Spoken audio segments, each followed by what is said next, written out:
Mixail Yurievich Lermontov rus adabiyotining eng yorqin vakillaridan biri. Shoir, yozuvchi, dramaturg va rassom sifatida tanilgan.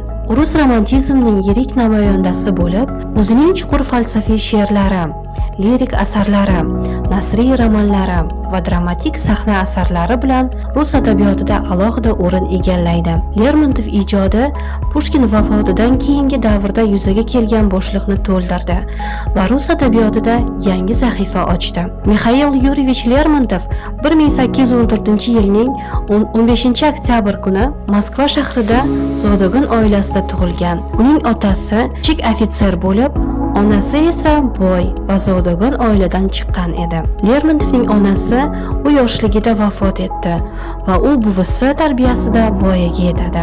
Yoshligidan bilimga chaqqon bo'lgan Lermontov nemis, fransuz tilini, musiqa va rasm chizishni puxta o'rgangan. U Moskvadagi universitetga o'qishga kirgan, biroq keyinchalik Peterburgdagi harbiy maktabga o'qishga o'tgan. U bu yerda harbiy xizmatga tayyorlangan va keyinchalik Kavkazga yuborilgan. Lermontovning adabiy iste'dodi juda erta namoyon bo'lgan. U bolaligidan she'rlar, dramalar yozgan. Uning ilk mashhur asari 1837-yilda yozilgan Shoirning o'limi she'ri bo'ldi. Bu asar Aleksandr Sergeyevich Pushkinning duelda halok bo'lishi munosabati bilan yozilgan bo'lib, unda shoir hukumat va zodagon jamiyatini Pushkinning o'limida ayblaydi. Bu she'r Lermontovga mashhurlik keltiradi, biroq siyosiy mazmuni sababli u Kavkazga surgun qilinadi.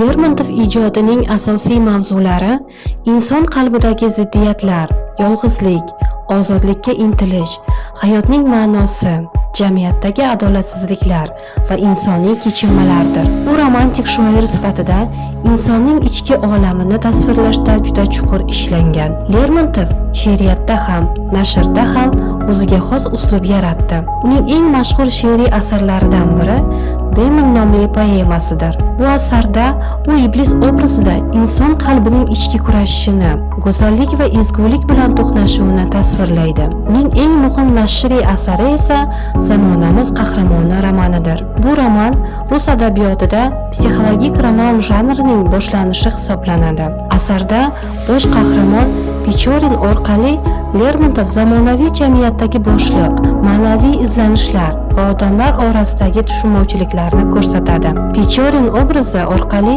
yozuvchi ortiqcha odam tushunchasini kiritgan. Bu obraz rus adabiyotida keyingi avlod yozuvchilariga katta ta'sir ko'rsatgan. Lermontov juda yosh, atigi 26 yoshida hayotdan ko'z yumdi. U 1841-yil 27-iyul kuni Kavkazda Petigorsk shahrida ofitser Martyanov bilan bo'lgan duelda halok bo'ladi. Bu fojiali voqea rus adabiyoti uchun katta yo'qotish bo'ldi, chunki Lermontov hali ko'plab asarlarni yaratishga ulgurmadi.